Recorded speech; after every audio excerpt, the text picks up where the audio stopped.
தற்போது காஞ்சிபுரம் மாவட்டம் பரந்தூரான ஏகனாபுரம் பகுதியில் இருக்கும். அதாவது இதற்கு முன்னதாக 2022ஆம் ஆண்டு வந்து இந்த பரந்தூர் ஏகனாபுரம் வந்து மொத்தம் ஒரு 13 கிராமங்களை இணைத்து இங்கே பசுமை விமான நிலையம் அமைக்கப்படும் என அறிவிப்பு வெளிவந்தது. அந்த அறிவிப்பை தொடர்ந்து இந்த பகுதியில் இருக்கக்கூடிய மக்கள் குழுவாக ஒன்றிணைந்து இதுக்கு வந்து எதிர்ப்பு தெரிவித்து ஒரு பெரிய போராட்டமானது கடந்த ஒரு 1000க்கும் மேற்பட்ட நாட்கள் இந்த நடத்தி வந்தாங்க. அதாவது தாவேகா தலைவர் விஜய் அவர்கள் வந்து அப்போது இந்த பரந்தூர் மக்களுக்கு ஆதரவாக வந்து இங்கே பிரச்சாரம் மேற்கொண்டுட்டு போனார். இவங்களுக்கு ஆதரவாகவும் இருப்பேன் என்று ஒரு வாக்குறுதி ஒன்று கொடுத்திருந்தார். தற்போது முதலமைச்சராக இருக்கக்கூடிய விஜய் அவர்கள் வந்து இந்த பரந்தூர் மக்களுக்கு இங்கே இந்த விமான நிலையம் அமைப்பதற்கு மேற்கொண்டு வரும் இந்த பணிகளை வந்து தற்காலிகமாக நிறுத்த வேண்டும், எந்த பணிகளும் வந்து தொடங்கக்கூடாது எனவும், அதே போல் குழு ஒன்று அமைத்து அந்த குழு முடிவு எடுத்த பிறகு இந்த பணிகள் வந்து மேற்கொள்ளப்படும், அதாவது இந்த பணிகள் தொடருமா அல்லது மாற்று இடம் வழங்கப்படுமா என்ற ஒரு கேள்வியும் இந்த பகுதி மக்களிடம் ஏற்பட்டுள்ளது. குறிப்பாக பரந்தூர் விமான நிலைய எதிர்ப்பு குழு, அதாவது பரந்தூர் விமான நிலைய போராட்ட எதிர்ப்பு குழுவுடைய தலைவர் சுப்பிரமணி அவர் நம்முடன் இருக்கிறார். அவரிடம் கேட்போம். சார் வணக்கம் சார். இப்போ வந்து தமிழக முதல்வர் விஜய் அவர்கள் வந்து ஒரு அறிவிப்பானது அறிவிச்சிருக்கிறாரு. உங்களுடைய எதிர்பார்ப்பு எப்படி இருக்கும் சார்? நாங்கள் வந்து 1100 நாட்களுக்கு மேலாக நாங்கள் வந்து தொடர்ந்து போராடி கொண்டிருந்த இந்த வேளையில் இடையில வந்து 2025ஆம் ஆண்டு ஜனவரி மாதம் 20ஆம் தேதி தமிழக வெற்றி கழகத்தினுடைய தலைவர் மதிப்புமிகு மரியாதைக்குரிய தளபதி விஜய் அவர்கள் பரந்தூர் கிராமத்துக்கு நேராக வந்து ஏகனாபுரம் கிராம மக்களை, அதாவது விவசாய பெருங்குடி மக்களையும் இந்த திட்டத்தை தொடர்ந்து எதிர்த்து போராடிட்டு இருக்கிற போராட்ட குழுவையும் நான் நேரில் சந்திக்க வரேன்னு சொல்லிட்டு நேரில் சந்திக்க வந்தாங்க.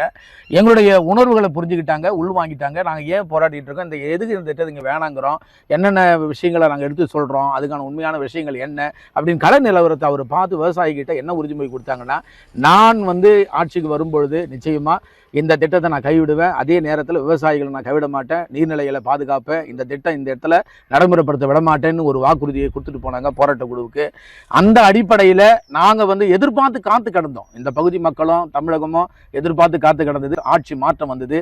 தமிழக வெற்றி கழகத்தினுடைய தலைவர் அமோக வெற்றி பெற்றார். முதல்வராக பதவியேற்ற உடனே நாங்கள் எதிர்பார்த்த மாதிரியே ஒரு 4 நாட்கள்லேயே இந்த பரந்தூர் விமான நிலைய திட்டம் உகந்ததா உகந்ததில்லை, என்ன ஒரு முடிவு எடுக்கணும், அரசு நிலைப்பாடு என்ன அப்படிங்கிறது முடிவெடுக்கிறதுக்காக அவர் வந்து கள ஆய்வுக்கு எடுத்துக்கிட்ட உடனே இதனுடைய உண்மை நிலையை அவர் புரிஞ்சுக்கிட்டு இதுக்கு ஒரு குழு அமைச்சிருக்காங்க. அந்த குழுவும் கூட முதல்வருடைய அந்த உறுதிமொழி, இங்கே எப்படி போராட்ட குழுவுக்கும் விவசாய பெருங்குடி மக்களுக்கும் இங்கே உறுதிமொழி கொடுத்தாரோ அந்த உறுதிமொழியில் நிச்சயமாக அவர் வந்து நிலைநிறுத்துவார். அந்த உறுதிமொழி பிரகாரம் இந்த இடத்துல இந்த திட்டத்தை கைவிடுவார், அரசாங்கம் கைவிடுன்னு விரைவில் அந்த அறிவிப்பு வரும்னு நாங்கள் அந்த முடிவை எதிர்பார்த்து காத்து கிடக்கிறோம், மிகுந்த ஆர்வத்தோடும் சந்தோஷத்தோடும்.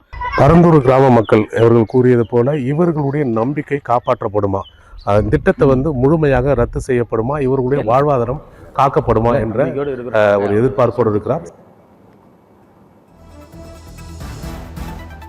தகவலுக்கு நன்றி மடபுரன்.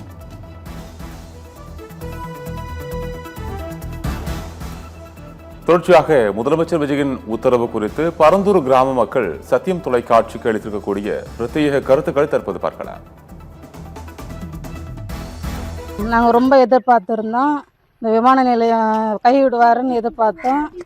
ஆனால் வேறு மாதிரி இருக்குது. இந்த திட்டத்தை கைவிட்டால் எங்களுக்கு கொஞ்சம் நல்லா இருக்கும்.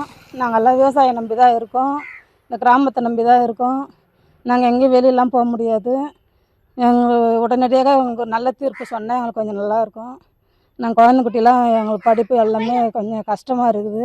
நாங்கள் வந்து விஜயை வந்து ரொம்ப ஆவலோடு எதிர்பார்த்துக்கிட்டு நாங்கள் எல்லாரும் விஜய்க்கு சப்போர்ட் பண்ணோம். விஜய் எங்கள் ஊருக்கு வந்தார். என்றைக்கு எலெக்ஷன் நின்னாரோ இவர் தான் ஜெயிப்பார், இங்கே ஏர்போர்ட் வராது அப்படின்ற ரொம்ப மன உறுதியோடு இருந்தோம்.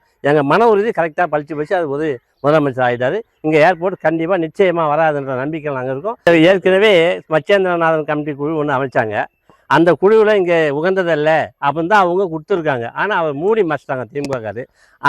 அதை வந்து இங்கே நம்முடைய தாவேகா தலைவர் விஜய் அவர்கள் எந்த காரணத்தை கூட மூடி மறைக்க மாட்டார், மக்களுக்கு நல்லதே செய்வார் அப்படின்ற நம்பிக்கையும் மக்கள் அவருக்கு ஓட்டு அளிச்சிருக்காங்க. அந்த நம்பிக்கையை அவர் கண்டிப்பாக காப்பாற்ற மன உறுதி எங்களுக்கு இருக்குது. இப்போ தற்சமத்துக்கு நிறுத்தி வச்சுக்கிறீங்க, இதுவே வந்து அதிகாரப்பூர்வமாக சொன்னீங்கன்னா இன்னும் மனசு சந்தோஷமாக இருக்கும், விவசாயிகள் நல்லா சந்தோஷப்படுவாங்க. வாக்குறுதி கொடுத்தீங்க, இது அதிகாரப்பூர்வமாக இன்னும் வாக்குறுதி கொடுத்தீங்கன்னா இன்னும் நல்லா இருக்கும், சந்தோஷமாக இருக்கும். யாரும் செய்யாது நீங்கள் செஞ்சுக்கிறீங்க. கண்டிப்பாக எங்களுடைய ஏகனாபுரம் ஆதரவும் கண்டிப்பாக எல்லா கிராமங்களுடைய ஆதரவும் கண்டிப்பாக உங்களுக்கு இருக்கும். இன்னும் அதிகாரப்பூர்வமாக அறிவிச்சிங்கன்னா இன்னும் நல்லா மகிழ்ச்சியாக இருக்கும், விவசாயிகள் நல்லா சந்தோஷப்படுவாங்க.